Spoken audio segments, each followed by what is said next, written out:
வரும் 17ஆம் தேதி கரூரில் திமுக முப்பெரும் விழா 2025 விழாவிற்கு வருகை தந்து சிறப்பிக்கும் முதல்வரை வாழ்த்தி வரவேற்கிறோம். ரஷ்ய எழுத்தாளர் ஆண்டன் செக்கோவின் பேச்சாளர் மாப்பிள்ளையும் அப்பாவும், ராஜதந்திரி, முதல் வகுப்பு பயணிகள் உள்ளிட்ட சிறந்த கதைகள் இப்போது ஆடியோ ஃபார்மேட்டில் விகடன் பிளேயில். இப்போவே விகடன் ஆப்பை டவுன்லோட் பண்ணுங்க. செக்கோவ் கதைகளை கேளுங்க. நன்றி சொல்ல உனக்கு வார்த்தை இல்லை எனக்கு அப்படின்னு ஒரு பாட்டா பாடிதான் கிளம்பி இருக்காரு எதிர்கட்சி தலைவர் அதிமுகவுடைய பொதுச் செயலாளர் எடப்பாடி பழனிசாமி ஜி. டெல்லிக்கு போய் இந்த பாட்டா பாடினா ஜிக்கு புரியாதே. ஜிக்கு வந்து பாடி லாங்குவேஜை காட்டி தன்னுடைய பாட்டை தான் என்ன நினைக்கிறேங்கிறத சொல்லிடுவார் எடப்பாடி. அங்க ஏதோ இந்த கூவத்தூர்ல காட்டினாரே ஒரு பாடி லாங்குவேஜ், அதுவா? இன்னைக்கு காலையில முதல் பிளைட்டை பிடிச்சு கேபி முனுசாமி, எஸ்பி வேலுமணி கூட பறந்து போயிருக்காரு. ஓகே, என்ன வந்து சொல்றாங்க அப்படின்னா, சிபி ராதாகிருஷ்ணனுக்கு வாழ்த்து சொல்லதான் நாங்க போறோம்னு சொல்றாங்க. இல்ல, எனக்கு தெரிஞ்சு மக்கள் பிரச்சனை ஏதாவது இருந்திருக்கும், அதை போய் டெல்லியில அமித்ஷாட்ட பேசிடுவோம் அப்படிங்கறதுக்காக தான் போவார் அவர். நீ கூட அதை சொல்ற, ஆனா அவங்க அதெல்லாம் சொல்லல. ராதாகிருஷ்ணனுக்கு வாழ்த்து சொல்லதான் போறோங்கிறாங்க. ஆனா உலக அறிஞ்ச விஷயம், எல்லாருக்கும் தெரிஞ்ச விஷயம் என்னன்னா அமித்ஷா தான் மீட் பண்ண போறாங்க அப்படின்னு. அப்ப 3 கார் புக் பண்ணிருப்பாருன்னு நினைக்கிறேன். நிச்சயம் புக் பண்ணிருப்பாப்புல. மாறி மாறி போன யாரும் கண்டுபிடிக்க மாட்டாங்க அப்படின்ட்டு இருப்பாங்க. கடைசியில் ஒரு போட்டோவை போட்டு காட்டி கொடுத்துருவாரு அமித்ஷா. அமித்ஷாவே போட்டு விட்டுருவாரு. பட் இப்ப வீட்டுக்கு பக்கத்திலேயே வந்து ஒரு ஹோட்டல் ரூம் புக் பண்ணிருக்காங்களாம் எடப்பாடிக்கு. அதனால நடந்து போனாலும் போவாரு. கார் போனாதானே நீங்க வந்து எனக்கு கிண்டல் பண்றீங்க, நடந்தே போறேன் இல்ல தவழ்ந்தே நான் போறேன் கூட வந்து போக கூட வாய்ப்பு இருக்கு. சரி, ஓகே. என்ன அப்படின்னா, நேத்து வந்து ஒரு மெசேஜ் சொல்லிட்டு தான் இங்கிருந்து கிளம்பி இருக்காரு. நேற்று கோடம்பாக்கத்தில் அண்ணா பிறந்த நாள் அந்த விழா வந்து ஒரு பொதுக்கூட்டம். அதுல பேசுறப்ப நம்மள வந்து அச்சுறுத்துனாங்கன்னு சொல்றாங்க. நம்மளெல்லாம் அவங்க அச்சுறுத்தல. யார் அச்சுறுத்தினா அப்படின்னா, மேல இருக்கிறவங்க அச்சுறுத்தல, நம்மள அதிமுக அச்சுறுத்தல. யாரு இப்ப சொன்னா அச்சுறுத்துறாங்க? அவருக்கு யாரோ சொல்றாங்க போல கட்சிக்குள்ளேயே. அவரே மைண்ட் வாய்ஸ் சத்தமா பேசுறாருன்னு தெரியல. இன்னொரு பக்கம் ஆட்சியை கவிழ்க்க பார்த்தாங்க அந்த சமயத்துல எல்லாம் சொல்றாங்க. நான் சொல்றது என்னன்னா, அந்த ஜெயலலிதா மறைவுக்கு பின் நடந்த நிகழ்வை தான் அவர் குறிப்பிடுறாரு. அப்ப ஆட்சி கவிழ்ப்புல சில பேர் ஈடுபட்டாங்க. ஆனா நம்மளைய காப்பாத்துனது யாரு அப்படின்னா மேலிடம் தான். அவங்க நம்ம என்னைக்கு நன்றியோட நம்ம இருக்கணும் அப்படின்னு சொல்லிட்டு 2000 ஆண்டுகளுக்கு முன்னாடியே திருவள்ளுவர் வந்து சொல்லியிருக்காரு. நன்றி மறப்பது நன்றன்று, நன்றல்லது அன்றே மறப்பது நன்று அப்படின்னு. 2024 ஏன் அந்த நன்றியை மறந்தாருன்னு தெரியல. கூட்டணியில இருந்து வெளியே வந்தாரு. அது மட்டுமா மறந்தாரு? இன்னொரு பக்கம் உள்ளாட்சி தேர்தல்ல வந்து மறந்து போனாரு. பல விஷயங்களை மறந்து போயிட்டாரு. இப்ப திடுதிப்புன்னு வந்து நம்ம நன்றியை மறக்க கூடாதுன்னு வந்து பேசுறாரு. இப்ப ஒரு புதிய ஃபார்முலா போல இருக்கு. பாருங்க, உங்களுக்கு நான் வந்து நன்றியோட நான் இருக்கேன், அப்ப எனக்கு நீங்க நன்றியோட இருக்கணுமா இல்லையா? பிப்ரவரி மாசம் நீங்க என்ன சொல்லிட்டு போனீங்க?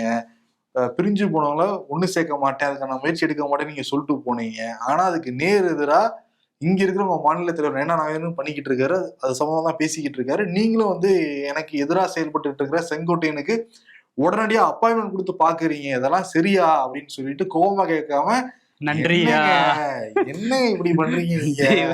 தெய்வமே, நன்றி தெய்வமே, கொஞ்சம் பார்த்து பண்ணுங்க தெய்வமே இங்க சொல்லிட்டு அங்க போய் அது வந்து அவங்க எல்லாம் சேர்த்துக்க முடியாதுன்னு சொல்ல போறாரு போல. ஆனா பாருங்க, அவர் பேசி இருக்குது ஆட்சியை காப்பாற்றுனதுன்னு சொல்லியிருக்காரு. காப்பாற்றுனதா கைப்பற்றுனதாங்கிறது தெரியல. காப்பாற்றுனது பிஜேபி தாங்கிற மாதிரி சொல்றாருல்ல. ஆனா இவங்களோட ஆட்களை, எடப்பாடியோட ஆட்களே என்ன சொல்லிட்டு இருந்தாங்க, 4.5 வருஷம் கட்டி காப்பாத்துனது எங்க ஆளுமை எடப்பாடியார் தான் சொன்னாங்க. இப்ப அவரோட பேருக்கே ஒரு இது டேமேஜ் ஆகுது. இது புரட்சி தமிழர் எடப்பாடியார். அதை விட்டுட்டு அதான் புரட்சி தமிழரோட பேருக்கே இப்ப களங்கம் ஏற்படுத்துற மாதிரி புரட்சி தமிழரே பேசிக்கிட்டு இருக்காரு. அது என்னன்னா, இன்னைக்கு அந்த ஸ்டண்ட் பாது, நாளைக்கு வேற ஒண்ணு பேசுவாரு. ஓகே, அது இன்னொன்னு வேற சொல்லியிருக்காரு அவரு. இந்த அதிமுக வந்து துரோகம் செய்ய நினைக்கிறவங்க எல்லாருமே தனிச்சுதான் விடப்படுவாங்க அப்படின்ட்டு. இது செங்கோட்டையனுக்கான ஒரு மெசேஜ். ஓகே, அவர் திருப்பி அமித்ஷா என்ன சொல்ல போறாரு அப்படின்னா, இந்த பாருங்க, பிப்ரவரி மாசம் ஒரு டீல் முடிஞ்சது, அதனாலதான் பிரஸ் மீட்டே தள்ளி போச்சு. காலையில 11 மணிக்கு கொடுக்க வேண்டிய பிரஸ் மீட் 4 மணி வரைக்கும் போச்சு. அது காரணம் என்ன? ஒண்ணு பிரிஞ்சு போனாலும் நீ சேர்க்க கூடாதுங்கிற டிமாண்ட் நான் வச்சேன், வேற எந்த டிமாண்ட் நான் வைக்கல. சீட் சேர்க்கலாம் அப்புறம் பாத்துக்கலாம் சொல்லி முடிவு பண்ணியாச்சு. அப்புறம் திருப்பி எனக்கு எதிரா எனக்கு தெரியாம நீங்க பண்றதெல்லாம் சரியா அப்படின்னு போயிருக்காரு. ஓகே, டெல்லி போயிட்டு அவர் பேசிட்டு வந்து என்னென்ன உருட்ட போறாங்கன்னு தெரியல. வெளியே வந்து என்னென்ன திட்டத்துக்காக, ஏன்னா செங்கோட்டையன் போனப்பே ஈரோடு நீலகிரி எக்ஸ்பிரஸ்ன்னு என்னென்னமோ கதை விட்டாரு. சரி, வந்ததுக்கு அப்புறம் பார்ப்போம். இதுக்கிடையில இவர் டிடிவி தினகரன் ஒரு பேட்டி கொடுத்திருக்காரு. இவர் டெல்லி போறதை ஒட்டி அவர் வந்து சில விஷயங்களை சொல்லியிருக்காரு. கூவத்தூர்ல என்ன நடந்துச்சு தெரியுமாங்கிறத பத்தி எல்லாம் பேசியிருக்காரு. எதுக்கு சொல்லியிருக்காருன்னா, ஆட்சியை காப்பாத்தி கொடுத்தது பாஜக தான் சொல்றாருல. பாஜக கிடையாது, ஏன்னா இந்தியில இருந்து வெளியே வந்துட்டாருல அவரு. இந்தியில இருந்து தானே ஆமான் இருப்பாப்ல. ஆட்சியை காப்பாத்தி கொடுத்தது அதிமுக எம்எல்ஏக்கள் அடிச்சு சொல்றாரு. கூவத்தூர்ல நடந்த முக்கியமான நிகழ்வுகளையும் நீங்க ஷேர் பண்ணிருக்காரு. ஆமா, அவர் என்ன சொல்றாரு அப்படின்னா, அந்த கூவத்தூர்ல எங்க சித்தி டெல்லிக்கு போறதுக்கு முன்னாடி அப்படின்றாரு. ஜெயிலுக்கு போறதுக்கு முன்னாடி அப்புறம் கொஞ்சம் சுதாரிச்சுட்டு பெங்களூர் அப்படின்னு சொல்லிட்டு சிறையை வந்து முழுங்கிட்டாரு. பெங்களூர்ல எங்க போனாங்களா? பெங்களூர் அது வந்து 2-3 வாட்டி சொல்றாரு. சித்தி பெங்களூர் போனதுக்கு அப்புறம் பெங்களூர்ல என்ன ஷாப்பிங்கா போனாங்க? ஷாப்பிங் போனாங்க ஜெயிலுக்கு போயிட்டு அந்த கேப்ல போனாங்க. ஆனா அதெல்லாம் மறுத்திருக்காங்க. ஆமா, அது ஏதோ வந்து டீட்டெயிலா வந்து அவரு சொல்றாரு. ஏதோ கூவத்தூர்ல இவங்க வந்து இந்த மாதிரி எழுதி கொடுத்தாங்களாம், எல்லா எம்எல்ஏக்கள்கிட்டையும் கையெழுத்து வாங்கினாங்களாம். கையெழுத்து வாங்குறதுக்கு முன்னாடி எடப்பாடி பழனிசாமி வந்து என்ன சொன்னாருன்னா, நான் தான் வந்து சிஎம் ஆக போறேன் அப்படிங்கிறத எந்த எம்எல்ஏக்கும் சொல்லாதீங்க, சொன்னா ஒத்துக்க மாட்டாங்கன்னு அவரே சொன்னாராம். அதனால வந்து என் பேரை சொல்லாம நீங்க வந்து கையெழுத்து வாங்கிருங்க, எல்லாரும் ஒன்னா இருக்கோங்கிற மாதிரி கையெழுத்து வாங்கிட்டு அப்புறம் என் பேரை சொல்லுங்கன்னு அவர் தான் சொன்னாராம். சொன்னதுக்கு அப்புறம் சித்தி பெங்களூருக்கு போயிட்டாங்க. சித்தி பெங்களூருக்கு போனதுக்கு அப்புறம் வந்து இவர் ஆட்சியை கைப்பற்றணும்னா அங்கே கூவத்தூர்ல இருந்து செம்மலையெல்லாம் எகிரி குச்சி ஓடி போக பார்த்தாரு. இந்த மாதிரி நிறைய பேர் எதிர்ப்பு தெரிவிச்சாங்க. அவங்க எல்லாம் கட்டுக்கோப்பா வச்சிருந்தோம். ஒரு 11 பேர் மட்டும் ஓபிஎஸோட சேர்ந்து ஒரு 11 பேர் மட்டும் போயிட்டாங்க. மற்ற 122 எம்எல்ஏக்களும் அவருக்கு ஆதரவா வாக்களிச்சதுனாலதான் இவர் வந்து ஆட்சியில இருக்காரு. இப்ப 18 எம்எல்ஏக்கள் அதுக்கப்புறம் போய் என்னைய கட்சியில இருந்து நீக்கினாரு, துணை பொதுச் செயலாளர் பதவியில இருந்து. அப்புறம் போய் ஆளுநர்கிட்ட சொன்னாங்க இவரை வந்து மாத்துங்கன்னு. அப்புறம் அவங்களே வந்து சபாநாயகர்கிட்ட சொல்லி நீக்கினாரு. அந்த 18 பேரு கூட அவர் நன்றியோட இல்லை, இவரெல்லாம் நன்றியை பத்தி பேசக்கூடாது அப்படின்லாம் சொல்லியிருக்காரு. சசிகலா தான் அவங்க பதவியே கொடுத்தாங்க, அவங்கள பத்தி நன்றி எல்லாம் அதை பத்தி பேசல எடப்பாடி. அதான் சொல்றாரு, தேன கட்சியில இருந்து நீக்கினார்ல, அதுக்கு எடப்பாடி பழனிசாமி என்ன பதில் அப்ப சொல்லியிருக்காரு அப்படின்னா, பாஜகவிடம் சொன்னதுனாலதான் உங்களை நினைக்க வேண்டிய கட்டாயத்தை தள்ளப்பட்டிருக்கேன் இருக்காரு அந்த சமயத்துல. எல்லாம் சித்தி பெங்களூர் போனதுனால வந்தது. சரி, ஓகே. இன்னொரு பக்கம் நயினார் நாகேந்திரன் நல்லதே நடக்கும் பேசிட்டு இருக்காரு. அவர் என்ன சொல்றாரு, ஞாயிற்றுக்கிழமை போன் போட்டு பேசியிருக்காரு எடப்பாடி பழனிசாமி கிட்ட டெல்லி போறதை விட்டு. ஏன்னா செங்கோட்டையன் போனது நயினார் நாகேந்திரனுக்கு முன்னாடி தெரியாதான் அவரு. பட் இவர் போறது எல்லாருக்குமே தெரியும். ஏன்னா சிபி ராதாகிருஷ்ணன் எல்லாம் ஒண்ணுக்குள்ள ஒண்ணுதானே, அதனால தெரியுது. இந்த வாழ்த்து சொல்றதுனால வந்து ஒண்ணும் இல்லைங்க, நீங்க போய் பேசிட்டு வாங்க அந்த மாதிரிலாம் சொல்லியிருக்காராம். இப்ப நல்லதே நடக்கும், நீங்க பொறுத்திருந்து பாருங்க அப்படின்ட்டு இருக்காரு நயினார். யாருக்கு நல்லது நடக்கும்? அதிமுகவுக்கும் என்டிஏ கூட்டணிக்கும் அவர் எதிர்பார்க்கிறாரு. ஆனா பொதுவா பாஜகவிடம் என்ன எதிர்பார்க்கறாங்க அப்படின்னா, இப்ப டிஎம்கே லைன்ஸ் ரொம்ப ஸ்ட்ராங்கா இருக்கு. பிப்ரவரி மாசம் நம்ம கூட்டணி அறிவிச்சோம், ஆனா ஒரு பெரிய வலுவா யாருமே சேரவே இல்லை. இப்ப பிரிஞ்சவங்க எல்லாரும் ஒண்ணு சேர்ந்தாங்க அப்படின்னா நிச்சயமா நம்ம வந்து ஜெயிச்சிடலாம். இப்ப 2024லயே பாஜக அதிமுக பிரிஞ்சு போனவங்கலாம் ஒண்ணு சேர்த்திருந்தோம் அப்படின்னா பெரிய லெவல்ல தமிழ்நாட்டுல வெற்றி பெற்றிருக்க முடியும். மைனாரிட்டி அரசே பிஜேபியில வந்திருக்காது, மத்தியில நம்ம பெரும்பான்மையா ஆட்சி அமைச்சிருக்க முடியும். தேர்தல் ஆணையத்தோட நடுநிலையான தேர்தல் ஆணைய சப்போர்ட். தேர்தல் ஆணையம் இருக்கும்போது என்ன அடுத்து 400 வந்துரும் போல. இது கிடைச்சிருக்குன்னு அவங்க எதிர்பார்க்கறாங்களா? இதெல்லாம் மிஸ் ஆனதுனாலதான் வந்து நடக்காம போயிடுச்சு. அதனால ஒண்ணு சேர்க்கணும்னு அவங்க பிரியப்படுறாங்க. இப்ப என்ன பண்ணிருக்காங்கன்னா, பாஜகல இருந்து சரியா இருக்கும், நம்ம வந்து ஒரு கூட்டத்தை போட்டுருவோம். டெல்லிக்கு போயிருக்காரு எடப்பாடி. இந்த பக்கம் வந்து தேசிய அமைப்பு செயலாளர் BL சந்தோஷ் தலைமையில ஒரு தமிழ்நாடு பாஜகவுக்கு ஒரு கூட்டம் போட்டுருவோம்னு சொல்லி செங்கல்பட்டுல அக்கறை அந்த பகுதியில் ஒரு தனியார் ஹோட்டல்ல மீட்டிங் போட்டிருக்காங்க. இது பேர் வந்து பாஜக சிந்தனை மாநாடு. ஏன்னா வந்து இங்க தமிழ்நாட்டுல திமுக வந்து அறிவு இல்லை, அவங்களுக்கு மூளை இல்லைன்னா சொல்றதுனால எங்களுக்கு சிந்திக்கும் திறன் இருக்கு அப்படின்னு காட்டுறதுக்காகவே பாஜக காரங்க போட்டிருக்காங்க. ஃபர்ஸ்ட் அண்ணாமலை இதுக்கு வரலன்னு சொன்னாராம், ஏன்னு தெரியல. அப்புறம் இப்ப வந்துட்டாதான் சொல்றாங்க. சிந்தனை மாநாடுங்கிறதுனால வராம இல்ல, அவரு பயங்கரமா சிந்திப்பாருல்ல.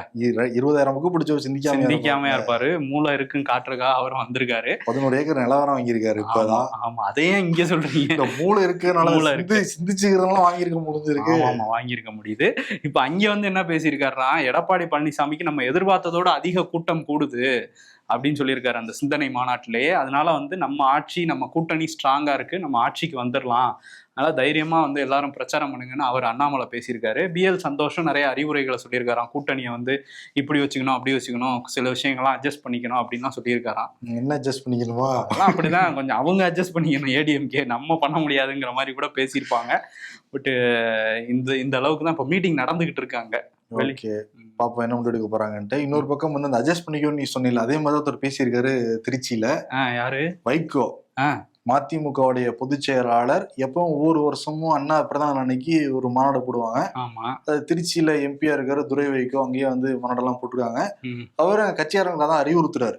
கட்சியாரங்கன்னு சொல்ல முடியாது, ஃபுல்லா சேரா தான் இருந்துச்சு. பாக்குறப்ப கண்ணு கெட்டின தூரம் வரைக்கும் ஃபுல்லா சேர் தான் இருந்துச்சு. ஏன் சேர் நின்றுட்டே பார்த்தாங்களா கட்சிக்காரங்க? இல்ல, வெறும் சேர் தான் இருந்தது.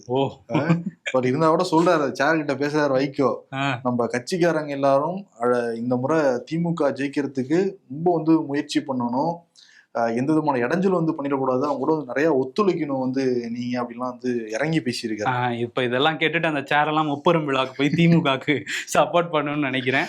அதே மாதிரி இவர் துரை வைகோ அவர் பேசுறாரு, அவர் என்னென்னமோ பேசினாரு. கடைசியா என்ன சொல்றாருன்னா 32 ஆண்டுகளா இந்த கட்சியை வந்து அழிக்கணும்னு நினைக்கிறாங்க அப்படின்னு வந்து சொல்றாரு. யாருன்னு பேரெல்லாம் சொல்லல, அவரா அவங்க அப்பாவா இல்ல திமுகவா இல்ல யாருன்னு சொல்லல. ஆனா 32 ஆண்டுகளா இதுல என்ன தெரியுதுன்னா, கட்சி ஆரம்பிச்சதுல இருந்தே யாரோ நல்ல எண்ணத்தோட இல்ல கெட்ட எண்ணத்தோட அந்த கட்சியை அழிக்கணும்னு நினைக்கிறாங்கிற மாதிரி அவர் பேசியிருக்காரு. அது எல்லாரும் தெரிஞ்சுச்சு, திமுக தான் நினைச்சது மதிமுக வரக்கூடாது அப்படின்ட்டு அதை இன்டைரக்டா சொல்றாரு அவரு. சொல்றாரு. ஆனா வந்து அதற்கெல்லாம் வாய்ப்பே இல்லை. அண்ணாவோட கனவு பலிக்கிற வரையும் நம்ம வந்து வீழ்த்த முடியாது நம்மளை யாராலையும் சொல்றாரு. அண்ணாவோட கனவு நிறைவேற்றிக்கிட்டு இருக்கதா இந்த பக்கம் முதலமைச்சர் பேசிக்கிட்டு இருக்காரு. இவர் பலிக்கவே இல்லை, இனிமேதான் நம்ம தான் வந்து எல்லாம் பண்ணணுங்கிற மாதிரி இவர் பேசுறாரு. இதுல பாரதியார் கவிதை எனக்கு ஞாபகம் வருதுன்னு சொல்லிட்டு அதுல இவர் வார்த்தையெல்லாம் எக்ஸ்ட்ரா ஆட் பண்ணி ஏதோ சொல்லிட்டு இருந்தாரு. வீழ்வேன் என்று நீ நினைத்தாயோன்னு சொல்லி மல்லை சத்யா வந்து கேட்கிறாருன்னு நினைக்கிறேன்.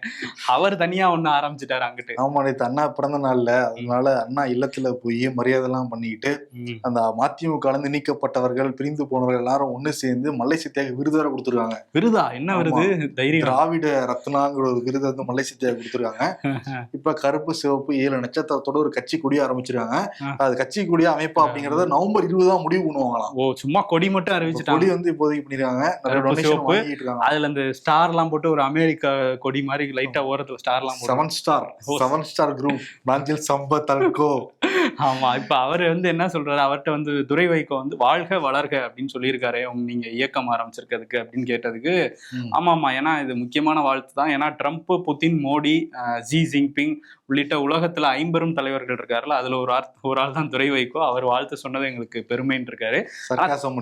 ஆமா, திமுகவோட தான் இருப்போம் நாங்க எப்போங்கிறதையும் மல்லை சத்யா வந்து சொல்லியிருக்காரு. ஓகே, பிரிஞ்சு போறதுல ஒரு பிரோஜனமும் இல்லை போல இருக்கு. ஆமா, மறுமலர்ச்சி திமுக இல்ல, மகன் திமுகன்றாரு அவரு.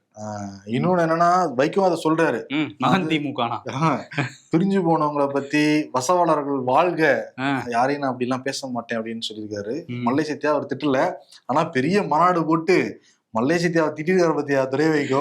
மல்லை சத்யா மேல அவ்வளவு கோவம், எவ்வளவு காசு செலவானா அவங்க காசு செலவாகுது, எல்லாம் கட்சிக்காரங்க தான் போல.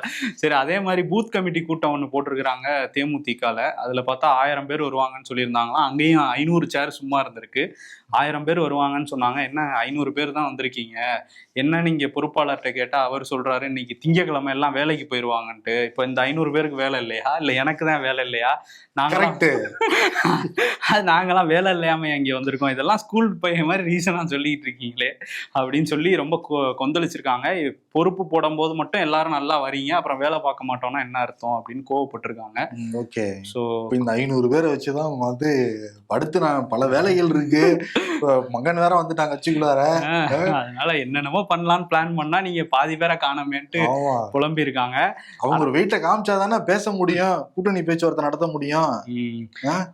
பாருங்களேன், நேற்று அண்ணா பிறந்த நாள் அன்னைக்கு என்னென்ன பண்ணி வச்சிருக்காங்க. அண்ணா திமுகன்னு வச்சுட்டு அமித்ஷாக்கு நன்றி சொல்லியிருக்காரு. இன்னொரு பக்கம் மகனை வந்து முன்னாடி விட்டு அண்ணாவை பத்தி பேச வச்சிருக்காரு. இன்னொரு பக்கம் என்னன்னா 17ஆம் தேதி முப்பெரும் விழா கரூர்ல வந்து நடக்க போகுது இல்ல, அதுக்கான ஏற்பாடுகள் எல்லாம் மும்முரமா நடந்துகிட்டு இருக்கு. நம்ம ஆக்சுவலி நேற்று ஒரு ஃபேக்டை தப்பா சொல்லிட்டு வருத்தம் தெரிவிச்சுக்கிறோம். 200 ரூபா கிடையாது, 300 ரூபாய் ஒரு ஆளுக்கு. ஐயோ, கூட்டிட்டு செந்தில் பாலாஜி இந்த கூட்டத்தை கூட்டிட்டு வரவங்க ஒரு ஆளுக்கு 300 ரூபாய். பெண்களுக்கு வந்து சேலை பிளஸ் சுடிதார், இளம் பெண்களுக்கு. ஆமா, இந்த சேலை சுடி ஒவ்வொரு ஆளுக்கும் ஒரு தலைக்கு வந்து ஒரு 1300 ரூபாய் பட்ஜெட் வந்து போட்டுருக்காங்களாம். 1000 ரூபாய் ஒட்டி பட்ஜெட் இருக்கும். அது அங்கங்க போச்சுன்னா 1300 எவ்வளவு கடைசியா கொடுப்பாங்கன்னு தெரியல. அது போயிடும். சேலை 2000 ரூபாய் இருக்கும் பட்ஜெட், கொஞ்சம் எடுத்துக்கிட்டு 300 ரூபா. ஆண்களுக்கு வந்து சட்டை வேஷ்டி இது எல்லாமே வந்து ரெடி ஆகிட்டு இருக்காங்க. அங்க எப்படியாவது கூட்டத்தை கூட்டிருக்கோம். ஏன்னா திருச்சி பக்கத்துல கரூர் இருக்கு. போன வாரம் தான் வந்து திருச்சியில கூட்டத்தை கூட்டினாங்க. அதோட நம்ம பெரிய கூட்டத்தமா கூட்டிடணும்னு சொல்லிட்டு திமுக மும்முனைப்போட இருக்காங்க. ஓகே, செந்தில் பாலாஜியும் இப்ப அமைச்சர் பதவி இல்லாதனால முழுக்க இந்த வேலையில வந்து தீவிரமா இறங்கி இருக்காராம். சோ வெயிட் காட்டுறோம் நம்ம கரூர்ல அப்படிங்கறதுதான் திமுகவோட அஜெண்டாவா இருக்கு. இன்னொன்னு வந்து ஸ்டாலின் உள்ளிட்ட திமுக ஐடிவி நிர்வாகிகள், டிஎம்கே இருக்க ஐடிவி பேஜஸ் எல்லாமே இன்னைக்கு பேர் வந்து மாத்திருக்காங்க. தமிழ்நாட்டை தலைகுனியை விடமாட்டோம் அப்படின்னு சொல்லிட்டு. இதுவுமே பிஜேபி ஃபார்முலா தான். சௌகிதா ஞாபகம் இருக்கா 2019 எல்லாம் மாத்துறது, டிபி மாத்துறது பக்கத்துலதான் பண்ணுவாங்க. திடீர்னு இவங்க என்ன ஒரு 8 மாசம் முன்னாடி பிறந்த நாள் அன்னைக்கு அந்த இது உறுதிமொழி ஏத்துக்கிட்டதுனால டிபிலையும் மாத்திருவோம் அப்படின்னு சொல்லி கண்ணாடியை திருப்பி இருக்காங்க. இதே மாதிரிதான் say no to drugs and டிஎம்கேன்னு கண்ணாடியை திருப்பினாங்க போன நாடாளுமன்ற தேர்தலுக்கு முன்னாடி. யாரு அதிமுக அவங்க பேருக்கு பக்கத்துல அதை போட்டுக்கிட்டாங்க. பட் கண்ணாடி திரும்பினபடியே தான் இருக்கு, இந்த பக்கம் திரும்பவே இல்லை. அந்த டாபிக் எடுக்கிறதுல எடப்பாடி பழனிசாமி வேற ஒரு டாபிக்ல தான் போய்கிட்டு இருக்காரு அவரு. அப்பா மகன் அந்த மதிமுக பார்த்தோம், இப்ப அப்பா மகன் பிரிஞ்சிருக்கிற பாமகவுக்கு வந்தோம்னா என்னப்பா அது ஃபுல்லா அப்பா மகனாவே இருக்குப்பா தமிழ்நாட்டு அரசியல்ல. ஆமா, எல்லாம் அப்பா அப்பா நெப்போ கிட்ஸ் எல்லாம் பார்த்துட்டு தான் இருக்காங்க. ஜென்சி நேபாளில் வந்த மாதிரி இங்க எப்போ வரப்போகுதுன்னு தெரியல, எல்லாம் வர வாய்ப்பு இல்லை. சரி, ஓகே. அது என்னன்னா, இப்ப அப்பா மகன் அந்த கடிதத்தை வச்சு ஒரு சண்டை நடக்குது. நேத்து வந்து தேர்தல் ஆணையத்துல இருந்து எங்களுக்கு கடிதம் வந்துருச்சு, நாங்க தான் பாமக அப்படின்னு சொல்லி வெடியெல்லாம் வெடிச்சு வெறுப்பேத்திருக்காங்க ஐயாவை. உடனே ஐயாவோட ஆதரவாளர் எம்எல்ஏ அருள் வந்து இப்போ பேட்டி கொடுத்துருக்காரு. அவர் என்ன சொல்லியிருக்காருன்னா, அந்த கடிதத்தில் ஒரு இடத்துல கூட பச்சைக்கிளிங்கிற பேரே இல்லைங்கிற மாதிரி அன்புமணிங்கிற பேரே இல்லைங்க, அன்புமணி தான் பாமக தலைவர்னு எங்கேயாவது குறிப்பிட்டிருக்காங்களா? அதெல்லாம் குறிப்பிடல.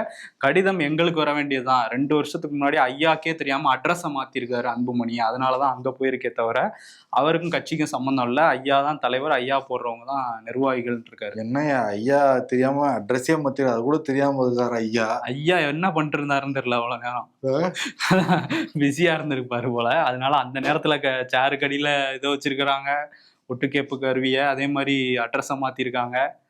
தமிழ்நாட்டுல செவிலியர்கள், ஆசிரியர்கள் பல பேர் வந்து பகுதி நேரமா தான் வச்சிருக்கீங்க, எங்களைய நிரந்தரம் பண்ணுங்கன்னு சொல்லிட்டு தொடர்ந்து போராட்டம் பண்ணிட்டு இருக்காங்க. இதெல்லாம் திமுக கொடுத்த வாக்குறுதிகள்ல ஒண்ணுதான். நாங்க ஆட்சிக்கு வந்தாங்க பணி நிரந்தரம் பண்ணுவோம் அப்படின்னாங்க, நம்பி வாக்களிச்சாங்க. சொல்ல போனா திமுக அவங்க எல்லாம் துரோகம் பண்ணிக்கிட்டு இருக்கு. அந்த பழைய ஓய்வூதிய பென்ஷனா இருக்கட்டும், அதே மாதிரி மாணவர்கள் உங்களோட கல்வியிட ரத்து பண்ணுவோம்னு சொன்ன அந்த திட்டமா இருக்கட்டும்னு சொல்லிட்டு பல பேருக்கு துரோகம் தான் பண்ணிட்டு இருக்காங்க. இந்த சமயத்துல என்னன்னா, உயர்நீதிமன்றம் இந்த மாதிரி டெம்பரரியா இருக்க நர்சஸ நிரந்தரம் பண்ணுங்கன்னு சொல்லி உத்தரவுலாம் வந்து போட்டாச்சு. ஆனா நாங்க பண்ண முடியாதுன்னு சொல்லிட்டு உச்சநீதிமன்றத்தையே போனாங்க தமிழ்நாடு அரசு. உச்சநீதிமன்றம் சரமுறையா கேள்வி கேட்டிருக்கு தமிழ்நாட்டு அரசை. நீங்க இலவசம் கொடுக்கறதுக்குலாம் உங்ககிட்ட வந்து பணம் இருக்கு, ஆனா வந்து இந்த மாதிரி செவிலியர்கள் நிரந்தரம் பண்றதுக்கு உங்கள்கிட்ட வந்து பணம் இல்லையா? அதே மாதிரி இது வந்து உழைப்பு சுரண்டலா வந்து நீங்க வந்து தொடர்ந்து வந்து பண்ணிக்கிட்டு இருக்கீங்க, நிச்சயம் உங்களுக்கு வந்து பணி நிரந்தரம் நீங்க வந்து பண்ணணும் அப்படின்லாம் சொன்னாங்க. தமிழ்நாடு அரசு என்ன சொல்லிருக்காங்கன்னா, உச்சபட்சம் மத்திய அரசு வந்து பணம் கொடுக்கறதே இல்ல, அதனாலதான் எங்களால பண்ண முடியலன்னு இருக்காங்க. நீதிபதிகள் இன்னும் கோபமாயி, எதுக்கு எடுத்தாலும் நீங்க மத்திய அரசு நீங்க சொல்லிட்டே இருக்கீங்க, நீங்க தமிழ்நாட்டுல இந்தியாவிலே தமிழ்நாடு தான் முதன்மையான மாநிலம், பொருளாதாரத்தெல்லாம் நீங்க வந்து பேசிக்கிட்டு இருக்கீங்க, அப்படியே விளம்பரம் கொடுத்துட்டு இருக்கீங்க. அப்படி இருக்க பட்சத்துல இந்த மாதிரி இது மட்டும் நீ மத்திய அரசு படி போறது எந்த வகையில நியாயம் இருக்கு அப்படிலாம் கேள்வி கேட்டதுக்கு பிறகு இப்ப இதுக்கு சம்பந்தமா மத்திய அரசையும் நோட்டீஸ் அனுப்பியிருக்காங்க அவங்க குறை சொல்றதுனால. ஓகே, ஆனா பாருங்க, செவிலியர்கள் கொரோனா டைம்ல உயிரை கூட துச்சமா எண்ணிதான் போய் நமக்குலாம் வந்து சேவை செஞ்சாங்க. அப்போ வந்து எதிர்கட்சி தலைவராகவும் இருந்தாரு, அப்புறம் முதல்வரானப்பையும் கொரோனா பீரியட்ல இவர் இருந்தாரு. இப்போ ஸ்டாலின் சொன்னதெல்லாம் அவங்கெல்லாம் தெய்வங்கிற மாதிரி தான் எல்லாருமே பேசிக்கிட்டு இருந்தாங்க அமைச்சர்கள்லாம். இப்போ பணி நிரந்தரம் பண்ண முடியாது அப்படின்னு சொல்றது எந்த வகையிலுமே ஏத்துக்க முடியாது. அது எத்தனை வருஷம் ஆச்சு? 2020-21, 4 வருஷம் கூட ஆகல. அவங்களுடைய சேவை எல்லாத்தையும் மறந்துட்டாங்க எல்லாருமே. ஆமா, தூய்மை பணியாளர்கள், செவிலியர்கள், இவங்களால நம்ம ஓட் பேங்குக்கு பாதிப்பு வராது அப்படின்னு நினைக்கிது போல திமுக. பட் ஒவ்வொருத்தரையும் இப்படி பகைச்சிக்கிட்டு இருக்கும்போது என்ன ஆகுங்கிறது அவங்களுக்கு தான் வெளிச்சம். கள்ளக்குறிச்சி மாவட்டத்துல கரியாலூர் அந்த பகுதியில காவல் நிலையம் இருக்கு. அங்க தனிப்பிரிவு காவலரா பிரபு அப்படிங்கிற ஒரு நபர் வந்து பணிபுரிகிறாரு. அவர் வந்து என்னன்னா, அந்த போலீஸ் ஸ்டேஷனை ஒட்டி உள்ள ஒரு பெட்டி கடையில இந்த குட்கா உள்ளிட்ட தடை செய்யப்பட்ட பொருட்கள்லாம் வந்து வித்திருக்காங்க. அந்த உரிமையாளரை கைது பண்ணியிருக்காங்க, அந்த கடையோட உரிமையாளரை. இந்த பிரபு வந்து என்ன பண்ணியிருக்கான் அப்படின்னா, இந்த போயிட்டு அந்த உரிமையாளரோட பொண்ணு 17 வயது தான் ஆகுது, நான் உங்க அப்பா வந்து ரிலீஸ் பண்ணிடுறேன், நீ வந்து ஆனால் கொஞ்சம் அட்ஜஸ்ட் பண்ணிக்கணும்னு சொல்லி பாலியல் வன்கொடுமை பண்ணியிருக்கான் கட்டாயப்படுத்தி. அதுக்கப்புறம் அவங்க அம்மாட்ட சொல்ல இப்போ வந்து அவங்க அம்மா மகளிர் காவல் நிலையத்தில் புகார் கொடுக்க இந்த பிரபு வந்து கைது பண்ணியிருக்காங்க. கைது பண்ணதுக்கப்புறம் இவங்க வீட்டில் போய் பார்க்கும்போது அங்கே வந்து கஞ்சா, சாராயம், நாட்டு துப்பாக்கி, ஆணுரை இதெல்லாம் வந்து போலீஸே கைப்பற்றியிருக்காங்க. அதிர்ச்சி ஆயிருக்கு அவங்களுக்கு. போக்சோ சட்டம் ஒரு பக்கம், இப்போ இதெல்லாம் வந்து எதுக்காக பிரபு பயன்படுத்தினார் அப்படிங்கிற கோணத்திலையும் வந்து விசாரிச்சுக்கிட்டு இருக்கான் காவல்துறை. காவல்துறைக்குள்ள இந்த மாதிரி கொடூரன்களை முதல்ல களையணும், அப்போதான் மக்களுக்கு வந்து நிம்மதியா இருக்கும். அவங்களுக்கு ஒரு லைசன்ஸ் கொடுத்த மாதிரி ஆயிடுது. அந்த காக்கி சட்டையை போட்ட உடனே அதுல போட்டா நம்ம யாரையும் கேள்வி கேட்க முடியாதுன்னு சொல்லிட்டு எல்லா தப்பையும் பண்றாங்க. இல்லீகல் வேலை இல்லீகலா பண்ற மட்டும் இவங்க தான் பண்ணிக்கிட்டு இருக்காங்க. அது சில காவல்துறைகளுக்கும் தெரிஞ்சு விட்டுட்டு இருக்காங்க. பட் இது எல்லாத்தையும் முழுசா களையெடுத்தா மட்டும் தான் காவல்துறை சிறப்பா பணியாற்ற முடியும், மக்களுக்கும் சேவையாற்ற முடியும். இந்த வக்பு சட்ட திருத்தத்துல சில விஷயங்களை வந்து இடைக்கால தடை விதிச்சிருக்கிறாங்க உச்சநீதிமன்றம். இதை பத்தி நம்ம நேத்தே பேசியிருந்தோம். அந்த தடை உத்தரவுகளை வரவேற்றிருக்காங்க காங்கிரஸ் கட்சி. அதுல மல்லிகார்ஜுனா கார்கே, அப்புறம் பொதுச் செயலாளர் ஜெய்ராம் ரமேஷ், இவங்க எல்லாம் வந்து உச்சநீதிமன்றம் அந்த சிறுபான்மையர்களுக்கான பாதுகாப்பை வந்து உறுதி செஞ்சிருக்கு. அதே நேரத்துல தன்னிச்சையா அதை வந்து பாஜக சட்ட திருத்தம்லாம் கொண்டு வந்தாங்க. அதை எதிர்த்து நம்ம நாடாளுமன்றத்துல போராடணும், அவங்க எல்லாருக்கும் கிடைச்ச வெற்றி அப்படின்னு அவங்க சொல்லியிருக்காங்க. இங்க திமுக வந்து நம்ம உள்ளிட்ட சில அமைப்புகள் வந்து வழக்கு போட்டிருந்தாங்க, இது நமக்கு கிடைச்ச வெற்றி அப்படிங்கிற மாதிரி அவங்க பேசியிருக்காங்க. தாவேகால விஜயுமே வந்து நம்மளும் வழக்கு போட்டிருந்தோம், நமக்கு கிடைச்ச வெற்றின்னு எல்லாரும் வந்து கிரெடிட்ஸ் வந்து ஒரு பக்கம் எடுத்துக்கிட்டு இருக்கிற, இன்னொரு பக்கம் வந்து அகில இந்திய இஸ்லாமிய தனிநபர் வாரியம் அவங்க வந்து என்ன சொல்லியிருக்காங்கன்னா, இது முழுமையா இல்லை, இந்த உத்தரவு அப்படிங்கிறது தற்காலிக நிவாரணம் தான், எங்களுக்கு முழுமையான நிவாரணம் வேணும், இது இடைக்கால உத்தரவு அப்படிங்கிறதுனால தீர்ப்பு வரும்போது அது முழுமையான ஒரு நிவாரணமா எங்களுக்கு இருக்கும்னு நாங்கள் நம்புறோம், நாங்கள் உச்சநீதிமன்றத்தை மதிக்கிறோம் அப்படின்னு சொல்லியிருக்காங்க. பட் இப்போ வந்த உத்தரவுல கொஞ்சம் அதிருப்தி இருக்கதா தான் அவங்க சொல்லியிருக்காங்க. எல்லா பிரிவுகளையும் அவங்க வந்து இன்னும் ஆராயணும், சில பிரிவுகளுக்கு மட்டும்தான் தடை விதிச்சிருக்காங்க, இதுல இன்னும் இருக்குங்கிற மாதிரி அவங்க வந்து சொல்லியிருக்காங்க. ரஷ்யால இருந்து கச்சா எண்ணெய் வாங்குறத எப்போ நிறுத்துறாங்களோ அப்போதான் நாங்கள் பேச்சுவார்த்தைக்கே வருவோம்னு கொஞ்ச நாளைக்கு முன்னாடி தான் ட்ரம்ப் வந்து சொல்லியிருந்தாரு அந்த வர்த்தக பேச்சுவார்த்தைக்கு. இப்போ ஆனால் வந்து ட்ரம்ப் நாங்கள் பேச ரெடின்னு சொல்லி ஒரு குழுவையும் அங்கே வந்து அனுப்பிச்சி விட்ருக்காரு. இங்கே நம்ம இந்திய குழுவும் அவங்களோட சேர்ந்து இப்போ பேச்சுவார்த்தை நடந்துகிட்டு இருக்கு. இந்த பேச்சுவார்த்தை வெற்றியில் முடிஞ்சா கண்டிப்பாக அந்த 25% எக்ஸ்ட்ரா போட்டாங்கல்ல அது குறையும் அப்படின்னு தான் மத்திய அரசு வட்டாரம் சொல்கிறாங்க. அது குறைஞ்சாலே ஓரளவுக்கு வந்து சமாளிக்க முடியும்னு உற்பத்தியாளர்களும் இப்போ பேச ஆரம்பிச்சிருக்காங்க. ஸோ பேச்சுவார்த்தை எப்படி போகுது அப்படிங்கிறத வெயிட் பண்ணி தான் பார்க்கணும். இல்லை, நிச்சயம் பொருளாதார விமர்சகர்கள் வந்து குறையும் அப்படின்னு தான் எதிர்பார்க்குறாங்க, ரொம்ப நாள் நீடிக்காது அப்படின்னு தான் சொல்கிறாங்க. எப்படி ஜிஎஸ்டி குறைச்சி நமக்கு தீபாவளி பரிசு அறிவிச்சாங்களோ அதே மாதிரி ட்ரம்ப் குறைச்சி விட்டு தீபாவளி பரிசா அறிவிச்சா நல்லா இருக்கும்னு எதிர்பார்க்குறோம். வெள்ளை மாளிகையில் தீபாவளிலாம் கொண்டாடுவாங்க, பார்ப்போம் பண்றாரான்னு. கேமராலையும் சரி வாழ்க்கையிலையும் சரி மங்களா இருந்தால் ஃபோக்கஸை சரி பண்ணணும், மாச கடைசி வந்துட்டா போதும் எல்லா வெட்டி செலவும் ஒன்னா சேர்ந்து வந்து குரூப் டான்ஸ் ஆடும். மாச கடைசியெல்லாம் இல்லை, 10ஆம் தேதியிலேருந்து ஆட ஆரம்பிச்சிருது.